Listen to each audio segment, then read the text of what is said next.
Hey guys, welcome to हिमसीकर career point. तो हिमसीकर करियर पॉइंट के इस प्लेटफॉर्म में एक बार आपका फिर से स्वागत है। तो आज मैं आपके लिए लेकर आया हूं जो आज दिनांक 28 नवंबर 2021 को एफआरओ का पेपर हुआ है, तो उसका सॉल्यूशन मैं आपके लिए लेकर आया हूं। तो बिना किसी देरी के इस पेपर को स्टार्ट करते हैं। पहला प्रश्न है, पर्यावरण संस्था initiative for forest and environment को किस अवार्ड से नवाजा गया? तो इसका राइट आंसर हो जाएगा ऑप्शन नंबर सी। अगला प्रश्न है, किस भारतीय राज्य ने हरा भरा नाम से ड्रोन आधारित वन रोपण परियोजना की शुभारंभ की है? तो इसका राइट आंसर हो जाएगा ऑप्शन नंबर ए, तेलंगाना। अगला प्रश्न है, विश्व डाक प्रदर्शनी 2021 कहाँ पर आयोजित की गई? तो विश्व डाक प्रदर्शनी 2021 आयोजित की गई जापान के अंतर्गत। अगला प्रश्न है, विश्व बौद्धिक संपदा संगठन द्वारा लॉन्च किए गए ग्लोबल इनोवेशन इंडेक्स 2021 में भारत का रैंक क्या था? तो विश्व बौद्धिक संपदा संगठन द्वारा लॉन्च किए गए ग्लोबल इनोवेशन इंडेक्स 2021 में भारत का जो रैंक था वो था 46वां। अगला प्रश्न है, FSSAI के तीसरे राज्य खाद्य सुरक्षा सूचकांक में कौन सा भारतीय राज्य शीर्ष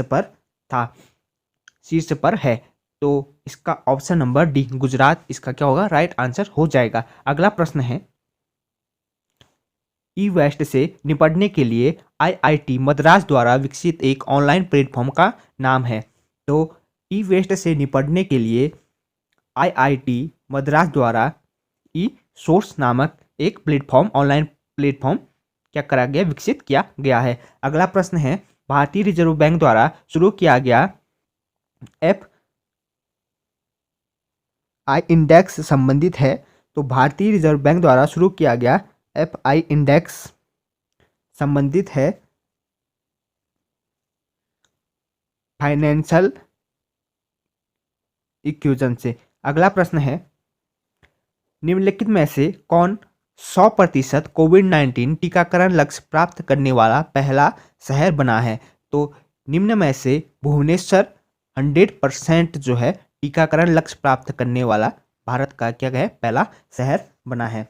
अगला प्रश्न है, स्वयं सहायता समूह के उत्पादों के विपणन के लिए आवास एवं शहरी मंत्रालय द्वारा शुरू किए गए ब्रांड का नाम क्या है? तो स्वयं सहायता समूह के उत्पादों के विवरण के लिए आवास एवं शहरी मंत्रालय द्वारा शुरू किए गए ब्रांड का नाम सोन चिरैया है। अगला प्रश्न है, पर्यावरणीय प्रभाव आकलन EIA एक नियोजन यंत्र है जो नियोजन के प्रारंभिक चरण से विकासीय प्रक्रिया से पर्यावरण के मुद्दों को समाहित करता है। नदी घाटी परियोजना आदि हेतु भारत में यह प्रथम बार कब उपयोग में क्या करा लाया गया था? तो इसका ऑप्शन नंबर बी, 1978 इसका राइट आंसर हो जाएगा।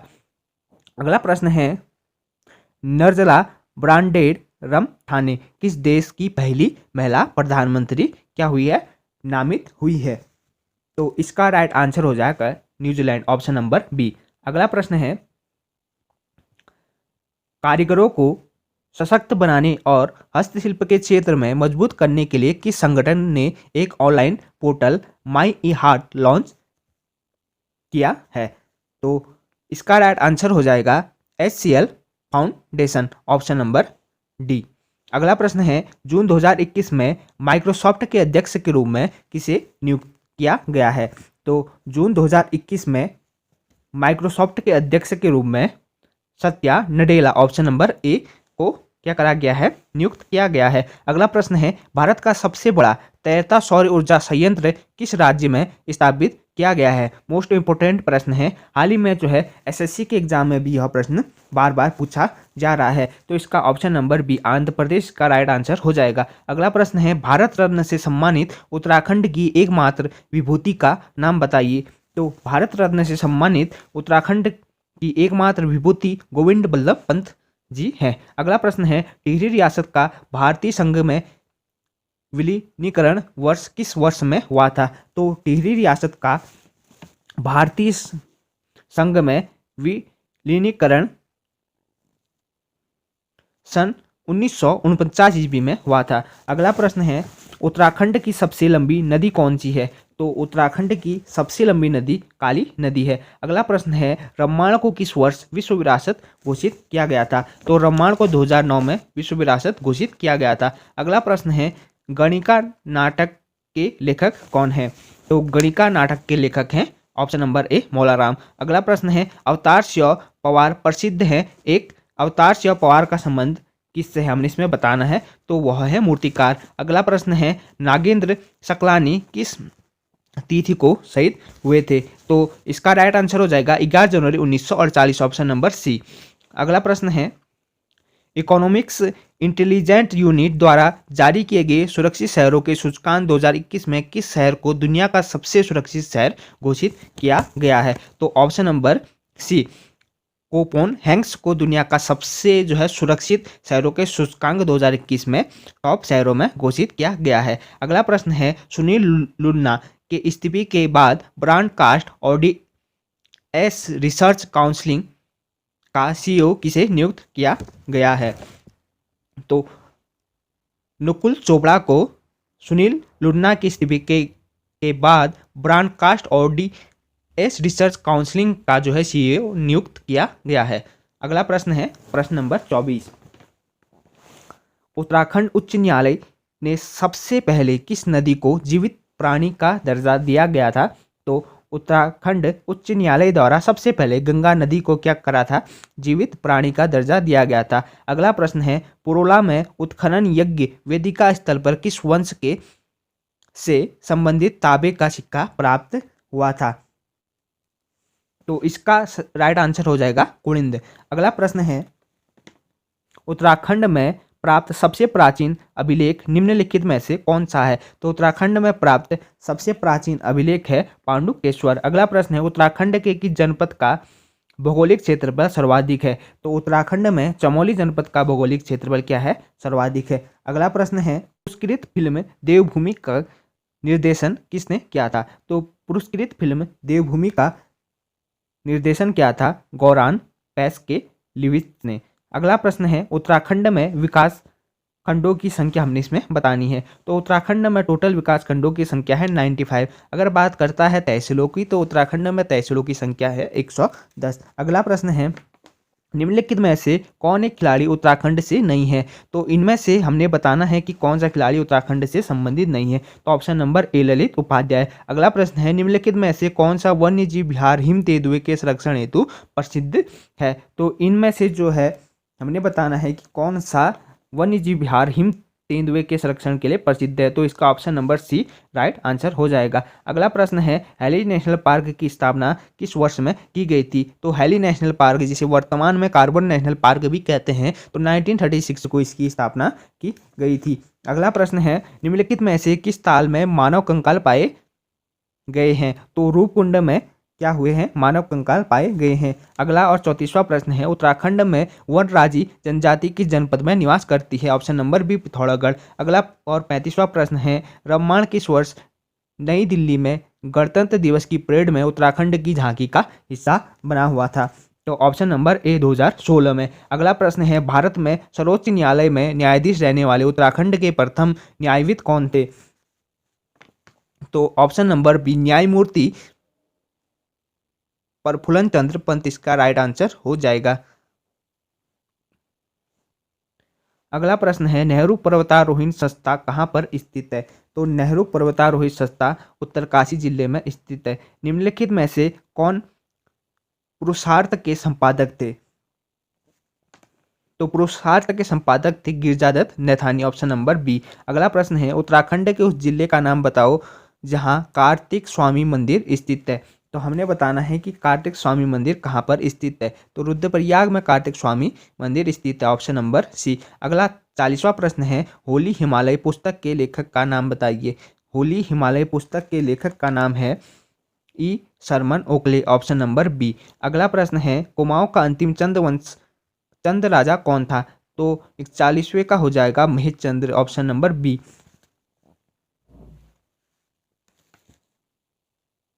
अगला प्रश्न है गढ़वाल के उस शासक का नाम बताइए जो आदिनाथ के नाम से जाना जाता है। तो अजय पाल को हम आदिनाथ के नाम से जानते हैं। तो ऑप्शन नंबर ए इसका राइट आंसर हो जाएगा।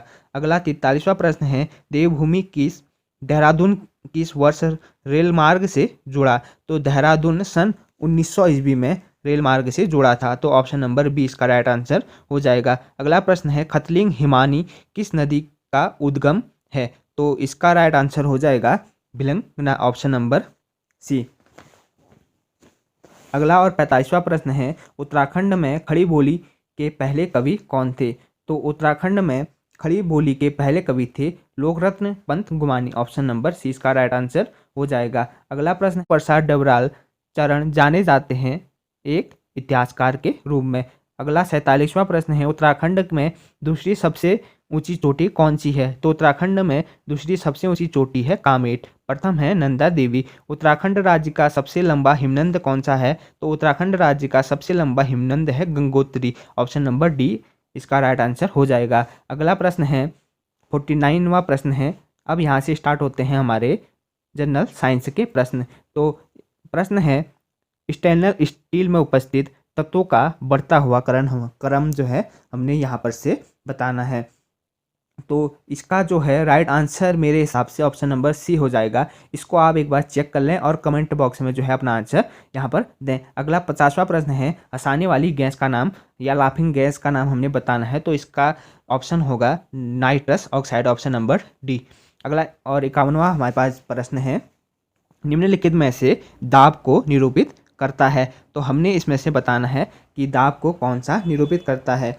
तो दाब का जो हमारे पास फॉर्मूला होता है प्रेशर बराबर फोर्स बट्टा एरिया। तो ऑप्शन नंबर बी इसका राइट आंसर हो जाएगा। अगला प्रश्न है निम्नलिखित में से किस पर चालक का प्रतिरोध निर्भर करता है? तो चालक का प्रतिरोध निर्भर करता है लंबाई पर, क्रॉस सेक्टर का क्षेत्रफल, पदार्थ की प्रकृति, सभी पर। तो उपरोक्त डी, ऑप्शन नंबर डी इसका राइट आंसर हो जाएगा। अगला प्रश्न है अनावृति बीज का सबसे विकसित गण है? तो अनावर्ती बीज का जो सबसे विकसित जो गण है वह है निटेलस, ऑप्शन नंबर सी इसका राइट आंसर हो जाएगा। 54वां प्रश्न है बीज विकसित होता है? तो बीज विकसित कहाँ पर होता है हमने बताना है। तो ऑप्शन नंबर सी बीजांड में, बीजांड से क्या होता है बीज विकसित होता है। 55वां प्रश्न है मानवों से रक्त स्त्राव की बीमारी किसकी कमी के कारण होती है? तो ऑप्शन नंबर डी विटामिन के कारण। प्रश्न है दुग्ध का आंशिक निर्जीवीकरण होता है? प्रश्न नंबर 56वां है कि दुग्ध का आंशिक निर्जीवीकरण होता है। तो इसका हो जाएगा 62.8 डिग्री सेल्सियस पर 3 मिनट के लिए, ऑप्शन नंबर बी इसका क्या होगा राइट आंसर हो जाएगा। अगला प्रश्न है अर्धसूत्री कोशिका विभाजन की किस अवस्था में काइस्मेटा का निर्माण होता है? तो प्रोफेज इसका right answer, option number C इसका राइट आंसर हो जाएगा। अगला प्रश्न है इग्नोग्लोबुलिन्स की प्रकृति होती है?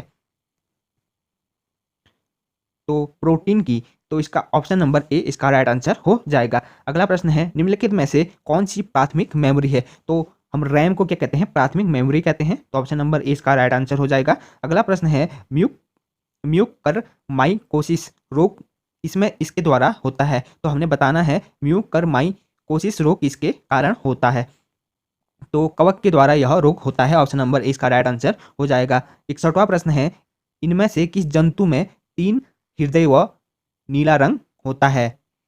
तो हमने बताना है कि किस जंतु में 3 हृदय व नीला रंग होता है। तो आर्क ऑक्टोपस में 3 हृदय व नीला रंग होता है, ऑप्शन नंबर डी इसका क्या होगा राइट आंसर हो जाएगा। 62वां प्रश्न है निम्नलिखित में से कौन सी चौथी पीढ़ी की मोबाइल तकनीक है? तो हमने बताना है कि निम्नलिखित में से कौन सी चौथी पीढ़ी की मोबाइल तकनीक है? तो LTE, ऑप्शन नंबर सी इसका राइट आंसर हो जाएगा। अगला प्रश्न है कि आधुनिक पीढ़ी के कंप्यूटर में प्रयुक्त IC चिप होती है? तो सिलिकॉन, और भारत में सिलिकॉन का सबसे बड़ा मार्केट है बेंगलुरु। अगला प्रश्न है सती प्रथा का प्राचीनतम साक्ष्य कहाँ पर से हमने जो है अभिलेख हमें मिला? तो एरन अभिलेख द्वारा हमें सती प्रथा का साक्ष्य यहाँ पर से मिला था। 65वां प्रश्न है कि सम्राट हर्षवर्धन द्वारा रचित नाटक नागानंद में किस बौद्ध सत्व का उल्लेख है? तो जिमुत वाहन इसका option number B right answer हो जाएगा। अगला और 66वां प्रश्न है गोडो फंडनीज किस राजवंश का शासक था? तो गोडो फंडनीज पहो राजवंश का शासन था। ऑप्शन नंबर सी इसका राइट आंसर हो जाएगा। अगला प्रश्न है पंजाब में कूका आंदोलन का नेतृत्व किसके द्वारा किया गया? तो हमने बताना है कि पंजाब में कूका आंदोलन का नेतृत्व राम सिंह के द्वारा किया गया था। अगला और 68वां प्रश्न है अखिल भारतीय ट्रेड यूनियन कांग्रेस की स्थापना किस वर्ष की गई थी? तो 1920 में यह स्थापना की गई थी। तो ऑप्शन नंबर ए इसका राइट आंसर हो जाएगा। अगला प्रश्न है निम्नलिखित में से किसे आगरा के निकट सिकंदरा में दफनाया गया था? तो अकबर, ऑप्शन नंबर बी इसका राइट आंसर हो जाएगा। अगला और 70वां प्रश्न है शिवाजी के अष्टप्रधान में निम्नलिखित में से कौन आधुनिक विदेश सचिव के सक्षम था? तो द्रविड़, ऑप्शन नंबर डी इसका राइट आंसर हो जाएगा। सुरेंद्र नाथ बनर्जी को किस वर्ष भारतीय सिविल सेवा से हटाया गया था? तो 1874, ऑप्शन नंबर ए इसका राइट आंसर हो जाएगा। क्वेश्चन नंबर 72 है धर्मत का युद्ध किस वर्ष हुआ था? तो धर्मत का युद्ध हुआ था 1658 को। तो ऑप्शन नंबर सी इसका राइट आंसर हो जाएगा। भारत का एकमात्र यहूदी वायसराय कौन था? तो भारत का एकमात्र यहूदी वायसराय था लॉर्ड रीडिंग। तो ऑप्शन नंबर डी इसका राइट आंसर हो जाएगा। अगला 74वां प्रश्न है किस ग्रंथ की रचना संध्या करुणनिधि के द्वारा की गई थी? तो रामचरितम, ऑप्शन नंबर ए इसका राइट आंसर हो जाएगा। 75वां प्रश्न है कौन सा लोकप्रिय समाचार पत्र तमिल में प्रकाशित होता था? तो स्वदेश मित्रम, ऑप्शन नंबर सी इसका राइट आंसर हो जाएगा। अगला प्रश्न है एक बाइट में कितने बीट्स होते हैं? तो एक बाइट में होते हैं 8 बीट्स और एक बीट्स में होते हैं 1024। अगला और 76वां प्रश्न है एक बाइट में कितने बिट्स होते हैं? तो इसका ऑप्शन नंबर ए 8 बिट्स इसका राइट आंसर हो जाएगा। 77वां प्रश्न है हाफ बाइट्स कहलाती है तो निब्बल, ऑप्शन नंबर ए इसका राइट आंसर हो जाएगा। 78वां प्रश्न है निम्नलिखित में से भारतीय संविधान का कौन सा अनुच्छेद वयस्क मताधिकार से संबंधित है? अनुच्छेद 326, ऑप्शन नंबर डी इसका राइट आंसर हो जाएगा। अगला और 79वां प्रश्न है भारत के सर्वोच्च न्यायालय द्वारा निम्नलिखित में से कौन सा आदेश अवैध रूप से निरोध किए जाने के मामले में जारी किया जाता है? तो बंदी प्रत्यक्षीकरण, ऑप्शन नंबर ए इसका राइट आंसर यहाँ पर हो जाएगा। अगला प्रश्न है भारतीय संविधान की 11वीं अनुसूची के अंतर्गत पंचायतों के लिए कितने विषय सूचीबद्ध किए गए हैं? तो 29 विषय इसमें सूचीबद्ध किए गए हैं। ऑप्शन नंबर डी इसका राइट आंसर हो जाएगा। अगला प्रश्न है राज्य लोक सेवा आयोग के अध्यक्ष की नियुक्ति किसके द्वारा की जाती है? तो राज्य लोक सेवा आयोग की नियुक्ति राज्य के राज्यपाल, ऑप्शन नंबर बी इसका राइट आंसर हो जाएगा। अगला प्रश्न है निम्नलिखित में से भारतीय संविधान का कौन सा भाग अंतर्राष्ट्रीय शांति और सुरक्षा की अभिविष्टि के लिए राज्य के उत्तरदायित्व का वर्णन करता है? ऑप्शन राज्य की नीति निर्देशक सिद्धांत, ऑप्शन नंबर सी इसका राइट आंसर हो जाएगा। अगला प्रश्न है भारत के राष्ट्रपति के विरुद्ध महाभियोग प्रस्ताव पर संसद के किस सदन के कितने सदस्यों के हस्ताक्षर की आवश्यकता होती है? तो 1/4, ऑप्शन नंबर ए इसका राइट आंसर हो जाएगा। 84वां प्रश्न है पंचायती राज्य से संबंधित निम्नलिखित समितियों को काल कर्मानुसार हमने इसमें व्यवस्थित करना है। तो पहले आ जाएगा बलवंत राय मेहता, फिर उसके बाद आ जाएगा अशोक मेहता समिति, फिर उसके बाद आ जाएगा GV राव समिति और उसके बाद आएगा LM सिंघवी समिति। तो ऑप्शन नंबर सी इसका राइट आंसर हो जाएगा। 85वां प्रश्न है निम्नलिखित में से भारतीय संविधान का कौन सा अनुच्छेद राज्यपाल को अध्यादेश जारी करने की शक्ति प्रदान करता है? तो अनुच्छेद 213, ऑप्शन नंबर डी इसका क्या होगा राइट आंसर हो जाएगा। अगला प्रश्न है निम्नलिखित में से किस संवैधानिक संशोधन अधिनियम द्वारा भारतीय संविधान की प्रस्तावना से संबंधित संशोधन किया गया है? तो 42वां संविधान संशोधन, ऑप्शन नंबर 20 का राइट आंसर हो जाएगा। अगला प्रश्न है राज्यसभा के सदस्य की अवधि के लिए चुने जाते हैं? तो राज्यसभा के सदस्य की अवधि के लिए चुने जाते हैं 6 वर्ष के लिए। ऑप्शन नंबर सी इसका राइट आंसर हो जाएगा। 88वां प्रश्न है निम्नलिखित में से कौन सा संवैधानिक संशोधन भारत के मतदान की आयु को कम करने से संबंधित है? तो 61वां संविधान संशोधन भारत के मतदान की आयु को कम करने से संबंधित है। ऑप्शन नंबर ए इसका राइट आंसर हो जाएगा। अगला प्रश्न है भारत में मरुस्थल वृक्षारोपण एवं अनुसंधान केंद्र कहाँ पर स्थित है? राजस्थान के जोधपुर। ऑप्शन नंबर डी इसका राइट आंसर हो जाएगा। अगला प्रश्न है, भारत में निम्नलिखित राज्यों में कौन अभ्रक का सबसे बड़ा उत्पादक है? तो अभ्रक का जो सबसे बड़ा उत्पादक है आंध्र प्रदेश। ऑप्शन नंबर ए इसका राइट आंसर हो जाएगा। अगला प्रश्न है, निम्नलिखित वर्षों में से किसमें भारत के राज्य पुनर्गठन आयोग की स्थापना की गई है? तो 1956। ऑप्शन नंबर बी इसका राइट आंसर हो जाएगा। अगला प्रश्न और 92वां प्रश्न है, निम्नलिखित में से कौन सा भारत में प्रथम राज्य है जो अपने सकल घरेलू उत्पाद की गणना के सकल पर्यावरण उत्पाद का उपयोग करेगा? तो यह प्रश्न जो है हाल ही में करंट अफेयर का विषय बना हुआ था, तो इसका ऑप्शन नंबर सी उत्तराखंड इसका राइट आंसर हो जाएगा। अगला प्रश्न है, 6 जनवरी 2018 को निर्गत भारत में वनों की स्थिति रिपोर्ट 2017 के अनुसार देश के कुल भौगोलिक क्षेत्रफल का कितना प्रतिशत वनों के अंतर्गत है? तो ऑप्शन नंबर सी 21.54% इसका क्या होगा? राइट आंसर हो जाएगा। अगला प्रश्न है, 2011 की जनगणना के अनुसार भारत के निम्नलिखित राज्यों में से किसमें अनुसूचित जातियों को जनसंख्या नहीं पाई जाती है? तो ऑप्शन नंबर बी नागालैंड इसका क्या होगा? राइट आंसर हो जाएगा। अगला प्रश्न और 95वां प्रश्न है, भारत में जनसंख्या विस्फोट संबंध है। तो भारत में जनसंख्या विस्फोट का जो है संबंध इसमें से किसमें से हमने बताना है? तो उच्च जन्म दर तथा निम्न मृत्यु दर से भारत में जनसंख्या विस्फोट का संबंध है। तो ऑप्शन नंबर ए इसका राइट आंसर हो जाएगा। अगला प्रश्न है, भारत की समुद्री तट रेखा की कुल लंबाई कितनी है? अक्सर यह प्रश्न जो है परीक्षा में पूछा जाता है। तो 7516.6 किलोमीटर। ऑप्शन नंबर बी इसका राइट आंसर हो जाएगा। अगला प्रश्न है, भारत का सबसे बड़ा कोयला क्षेत्र कहाँ पर है? तो झरिया इसका राइट आंसर हो जाएगा। अगला प्रश्न है, अंत स्थलीय जलमार्ग प्राधिकरण भारत एक संवैधानिक संस्था के रूप में 17 अक्टूबर 1986 को गठित हुई थी। इसका मुख्यालय कहाँ पर है? तो इसका मुख्यालय है नोएडा। ऑप्शन नंबर ए इसका राइट आंसर हो जाएगा। अगला प्रश्न है, निम्नलिखित में से कौन पिछड़ी जाति आयोग के प्रथम सभापति थे? तो काका साहेब काल काल कालेकर इसके जो है राइट ऑप्शन नंबर बी इसका राइट आंसर हो जाएगा। और अगला और हमारा आज का लास्ट प्रश्न है, भारतीय संविधान में विधि का शासन निम्न में से किस अनुच्छेद में निहित है?